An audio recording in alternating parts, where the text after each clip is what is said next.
All right, what's going on, guys? How's it going? So this is going to be the next video in the What the Hell Is This video series for Path of Exile. I was going to do an Atlas one, but I decided before I did that, I'd dive into one of the most common what the hell is this moments that new players experience, and that is hitting P on their keyboard and opening up this monster of a skill tree. So this is one thing that new players see and they go, what the hell is this? I don't even know where to start looking at this. I don't understand what this is. And the game doesn't really do a good job of explaining this to you. So I wanted to make this video and put it in the what the hell is this series because it is a very common thing that a lot of new players run into. So when you start looking at this, right, this is the ascendancy tree or the passive tree for every single character class in the game. Period. So it's for the Marauder, the Duelist, the Ranger, the Shadow, the Witch, the Templar, and the Scion. So the Scion is the one, and those are all annotated by these big prominent nodes right here. These are all of your starting areas. As you can see, they're spread around the tree. So the middle is going to be the Scion starting area. The top is going to be the Witch starting area. The right over here is going to be the Shadow starting area. Then you have the Ranger, Duelist, Marauder, and the Templar. So this skill tree, while it's extremely overwhelming, is actually what every single class of character can reach. And the way that they divvy it up is it's broken into sections. So you have your prominent sections, and then you have your hybrid sections, right? So the prominent sections are the Witch section, which is all intelligence-based, spells, minions, etc. The Ranger area, which is very much so focused on dexterity, dodge, evasion, etc. But you start off with the Witch, and then in between, you'll have the Shadow, which is partial intelligence, partial dexterity. So that's what you'll see in this corner of the tree. Lots of dex nodes, etc., but also lots of dexterity nodes. Ranger is going to be heavy on the dexterity, the dodge, evasion, projectiles, etc. The Duelist is a hybrid, so it is half dexterity, but half strength. And then you have the Marauder, which is the prominent strength-based class. There's all their travel nodes are strength. A lot of their minor and major nodes over here all have strength on them, etc. Then you have the Templar, which is a hybrid between strength and intelligence. So that's kind of how the tree is laid out in general. And the Scion is smack dab in the middle, and you can kind of spread out and do whatever you want with that. If this is your first time through PoE, you actually have to find the Scion in Act 3 in the tower before you go up and fight the boss of that act. So you might not have anything here if you're a brand new player, but that is kind of how the tree is laid out in general.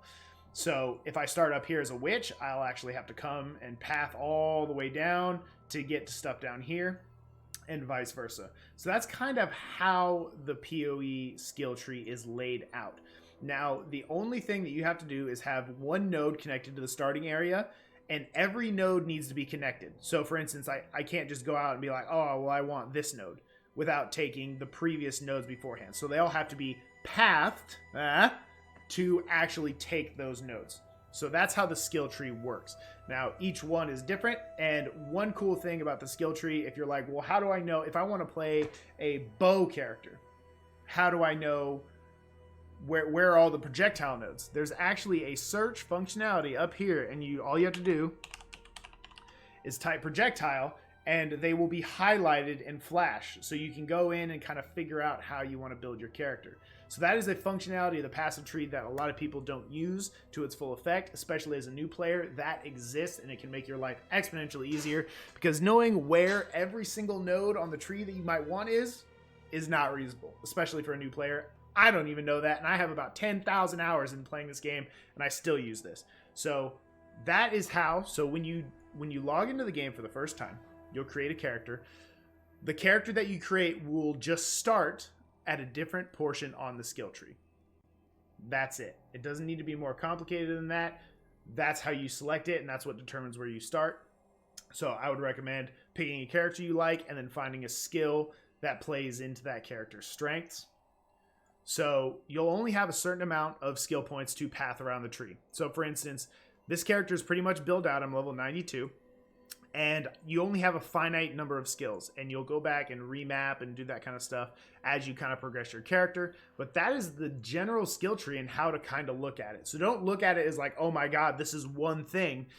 It's all of the game's passive points crammed into one screen.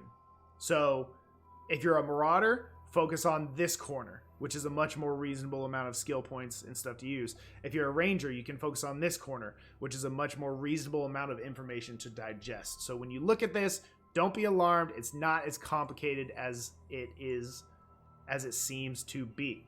Now, I did a video on ascendancies, so each character is going to have 3 different ascendancies you can select. I'll put that card up around here somewhere, so feel free to click on that if you want to see the ascendancy video. But that is the skill tree in general. One thing I did want to touch on that also did not exist as a new player watching this video, if you still think, oh, well, that's even too advanced to me, I don't know how to do even the basic stuff in this game, GGG realized that, and what they've done is they've put in a help panel. So right down here, it's this little bitty tiny button. You can click on this, and this is what will give you everything you need to know. Like, okay, what's a skill gem? How do I do this? How do I match the colors?